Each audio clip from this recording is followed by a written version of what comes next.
वाली horror story. बिना घबराए बेल आइकन प्रेस करना ना भूलें।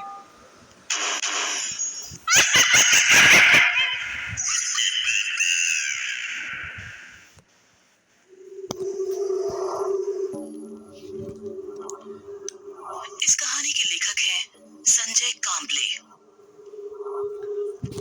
रात के लगभग 8 बज चुके होंगे। दौड़ते हुए कदमों से पोस्टमार्टम करने वाली मारुति राव पोस्टमार्टम कमरे की ओर चलने लगे। बहुत सालों का पोस्टमार्टम का अनुभव ही उनकी पहचान थी। कभी कभी कुछ शव ऐसे होते थे जो पुलिस भी नहीं देख पाती थी। ऐसे शवों का पोस्टमार्टम मारुति राव बिना हिचकिचाहट करते थे।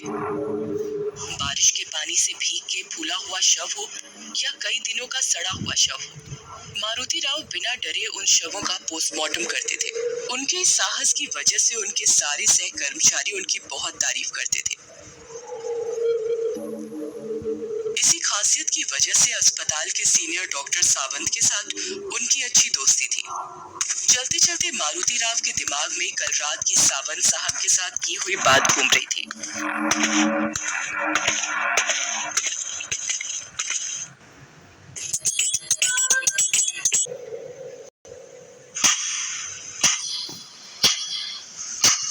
लगभग 11 बजे थे। मारुति राव अपने सोफे पर बैठे हुए थे। अचानक फोन की घंटी बजी।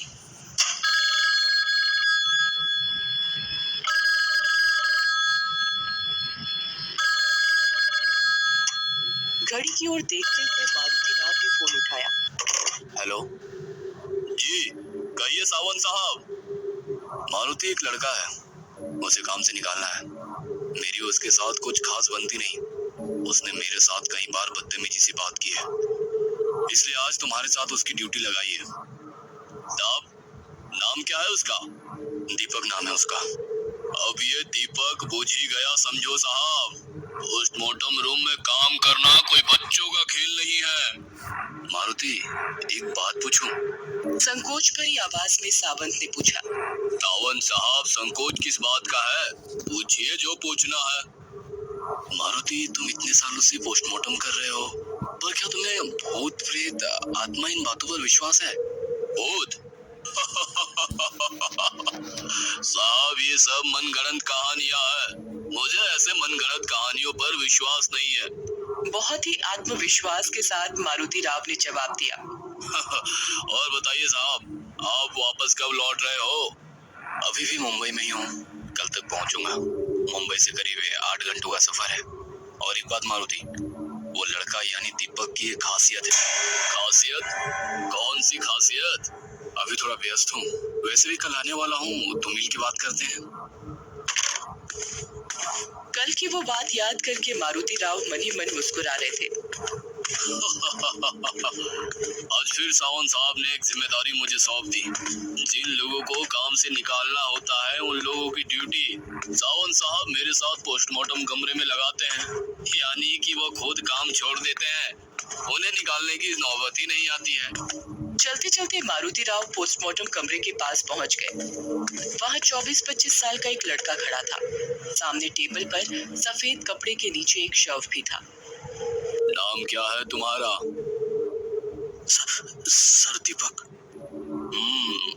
दीपक, पोस्टमार्टम करते हुए बुझ मत जाना दीपक। मारुति राव ने अपनी पोशाक पहनी और दीपक से कहा। डर लग रहा हो तो अभी बताओ, यहाँ कई लोग चक्कर खाकर गिर चुके हैं। मारुति राव ने शव से सफेद कपड़ा हटाते हुए कहा। लगभग 25 साल उम्र होगी इसकी। सिर पूरी तरह कुचला गया है, शायद किसी बड़े पत्थर से खून किया है। शव की अवस्था देख दीपक ने आंखें बंद कर ली। इतने में ही डर गए? सिर्फ सिर तो फटा है, पोस्टमार्टम में तो शरीर के सारे अंग निकालने पड़ते हैं, तब क्या करोगे? मारुति राव की बात दीपक को बुरी लगी। उसने हिम्मत करते हुए शव की ओर देखा और कहा। इसका खून नहीं हुआ है, काम पे जाते वक्त गाड़ी फिसल गई होगी और तभी किसी भारी गाड़ी के नीचे उसका सर कुचल गया होगा, इसलिए चेहरा भी पहचान नहीं सकते। अरे वाह, बहुत ही हिम्मत वाले हो। देखते ही निष्कर्ष निकालने लगे। बिना कुछ कहे दीपक शांति से खड़ा होकर देखता रहा। मारुति राव ने टेबल के पास रखे सर्जिकल ब्लेड को उठाया और दीपक की ओर देखते हुए कहा, इतना डरे हुए क्यों लग रहे हो? पोस्टमार्टम तो इसका हो रहा है और दर्द तुम्हें क्यों हो रहा है? तभी दीपक ने उस शव की तरफ देखते हुए गंभीरता से कहा, मौत के बाद इसके शरीर से बाहर पड़ी आत्मा अपने शरीर का पोस्टमार्टम होते हुए देखेगी तो उसे कैसा लगेगा? दीपक की ये बात सुनकर मारुति राव ने हंसते हुए कहा, आत्मा, भूत प्रेत आत्मा, ये सब मनगढ़ंत कहानियां हैं। मुझे इन सब बातों पर विश्वास नहीं है। दीपक चुपचाप खड़ा रहा और गंभीरता से बोला, मनगढ़ंत कहानियां? माफ कीजिए सर, पर जब तक हम देखते नहीं हम विश्वास नहीं करते। और हम विश्वास करें या ना करें इन्हें फर्क नहीं पड़ता। दीपक का अस्वस्थ चेहरा देखकर मारुति राव ने आत्मविश्वास से कहा, अपना ये पोस्टमार्टम का काम देखकर खुद भूत प्रेत आत्मा हमसे डरते हैं। वो क्यों डरे भला? उन्हें किस बात का डर? जख्म दर्द तो उन्हें होता ही नहीं है। उसके लिए उनके पास शरीर जो नहीं होता वो कहीं भी जा सकते हैं, आपके सामने भी हो सकते हैं। दीपक की इस बात से मारुति राव को गुस्सा आ गया। उन्होंने गुस्से से दीपक को देखते हुए सर्जिकल ब्लेड उठाया और टेबल पर पड़े शव के गले में फूंक।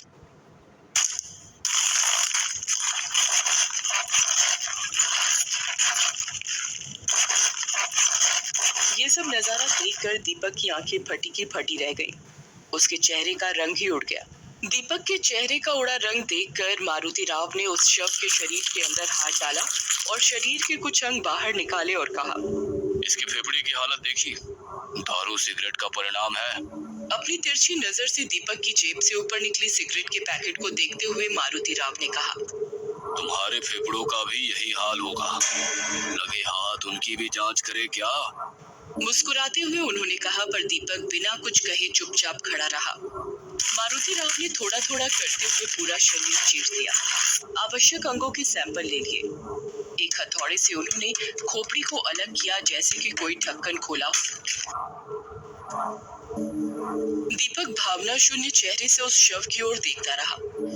उसके चेहरे को देखते हुए मारुति राव मन में कहने लगे, लड़का बहुत निडर है। चीर फाड़ किए हुए शव को वापस सिल दिया और कहा, दूसरी शव का पोस्टमार्टम भी मैं ही करूंगा। आज तुम बस देखने का काम करो। पोस्टमार्टम किए हुए शव को ढक दिया। वहीं उनकी नजर बाजू में सफेद कपड़े से ढके हुए दूसरे शव पर पड़ी। थोड़ी देर पहले ही वो शव वहां रखा था। शव के बाजू में पैड पर शव का नाम लिखा था। नाम पढ़कर मारुति राव की आंखें फटी की फटी रह गईं और दीपक की ओर डर भरी आंखों से देखने लगे। दीपक निडर जैसा खड़ा था। क्या सचमुच दीपक निडर था या वो निडर होने का नाटक कर रहा था? मारुति राव कुछ समझ नहीं पा रहे थे। मारुति राव ने टेबल पर रखे पैड को उठाया और उस पर लिखी जानकारी पढ़ ली और शव पर रखे सफेद कपड़े को हटाया और उनके हाथ से पैड फिसल कर नीचे गिर गया। इतनी देर आत्मविश्वास दिखाने वाले मारुति राव के चेहरे का रंग उड़ गया था। वो झट से टेबल से दूर हो गए। उनके चेहरे पर अजीब सा डर था। दीपक उनकी ये हालत देखते हुए उनके पास गए और कहा, डर गए? मारुति राव को खुद की आंखों पर विश्वास नहीं हो रहा था। डर से भरी हुई उनकी आंखें उस शव को देख रही थी। दीपक ने शांति से उनके कंधे पर हाथ रखा और कहा, भूत प्रेत आत्मा, इन सब की एक अलग दुनिया होती है और आप जैसे कुछ लोग इस अदृश्य शक्ति को नकारते हैं। आपके नकारने से उनका अस्तित्व और ये सत्य नहीं बदलता। मारुति राव एकदम चुपचाप एक मानसिक सदमे में थे। कहीं ये सपना तो नहीं? नहीं, ये तो सच है। उनकी आंखें फटी की फटी थीं, जैसे उन्हें सांप सूंघ गया हो। अभी अभी पोस्टमार्टम किए हुए शव को वो पीछे मुड़कर देखने लगे। सब कुछ मारुति राव के कल्पना शक्ति के परे था। मारुति राव की ये हालत देखकर दीपक के चेहरे पर एक अजीब सी मुस्कान आ गई। उनके रंग उड़े हुए चेहरे को देखते हुए दीपक ने कहा, आपका चेहरा बता रहा है, ऐसा दृश्य आपने अपनी जिंदगी में पहली बार देखा है। तभी दरवाजा खोलते हुए सीनियर डॉक्टर सावंत और उनके सहकारी शिंदे अंदर आ गए और टेबल पर रखे शव को देखते हुए कहा, ये अचानक कैसे हुआ? रात को नींद में दिल का दौरा पड़ा। रात को जो सोए तो उठे ही नहीं। ऐसे अचानक मौत हुए इंसान की आत्मा ये बात स्वीकारती नहीं है कि शरीर अब खत्म हो गया है। वो आत्मा हर रोज की तरह सारे काम करती है। दीपक की इस बात ने दोनों का ध्यान खींच लिया। अरे हाँ शिंदे, ये दीपक है। इसने आज से ही ड्यूटी ज्वाइन की है। और हाँ, इसकी एक खासियत भी है, ये प्रेत आत्माओं के साथ बातें कर सकता है। तभी शिंदे ने हंसते हुए कहा, यानी अपने मारुति की आत्मा उसके शव के साथ काम करने आई होगी। इस लड़के को ही पूछ लो। वैसे तो मेरा भूत प्रेत आत्मा इन सब मनगढ़ंत कहानियों पर विश्वास नहीं। टेबल पर रखे दोनों शव का पोस्टमार्टम कर दो शिंदे। तभी दीपक ने टेबल पर रखे मारुति राव के शव का चेहरा ढक दिया और सावंत साहब के पीछे आधी खुली खिड़की की ओर देखते हुए कहा, मारुति राव भी इन मनगढ़ंत कहानियों पर कहाँ विश्वास करते थे। दीपक की ये बात सुनकर सावंत साहब सुन्न हो गए। उन्होंने उसी खुली खिड़की की ओर देखा जहां दीपक देख रहा था। तभी एक ठंडी हवा का झोंका खिड़की से अंदर आया।